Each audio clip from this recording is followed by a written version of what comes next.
But let me first read to you about the personhood in Alito's opinion.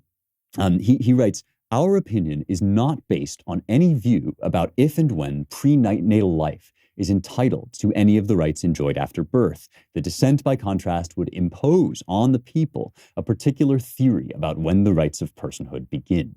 According to the dissent, the Constitution requires the states to regard a fetus as lacking even the most basic human right to live, at least until an arbitrary point in pregnancy has passed. That arbitrary point, by the way, is viability, right, which is a made-up thing. It's when the baby can supposedly survive outside the womb. But of course, all of us at times need help to survive outside the womb. So when is viability really? And, it's a moving target, and it's not actually a philosophical line having anything to do with personhood, right? So there's nothing in the Constitution or in our nation's legal traditions authorizes the court to adopt that theory of life. And there's a way in which this is beautiful, and then there's a way in which, to me, it is sadly lacking, right? The beautiful thing is to deny this evil Blackmun ruling that these aren't people, right? This unpersoning of the babies.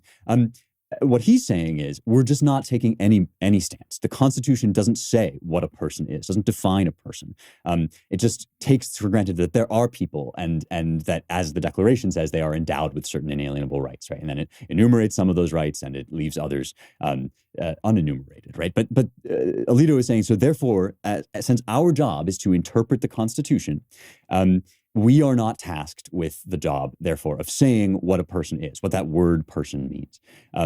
And Kavanaugh's concurrence kind of goes further in this direction. He says, abortion is a profoundly difficult and contentious issue because it presents an irreconcilable conflict between the interests of a pregnant woman who seeks an abortion and the interests in protecting fetal life. The interests on both sides of the abortion issue are extraordinarily weighty. On the one side, many pro-choice advocates forcefully argue that the ability to obtain an abortion is critically important for women's professional and personal lives and for women's health. They contend that the widespread ability of abortion has been essential for women to advance in society and to achieve greater equality over the last 50 years, and they maintain that women must have the freedom to choose for themselves whether to have an abortion. On the other side, many pro-life advocates forcefully argue that a fetus is a human life.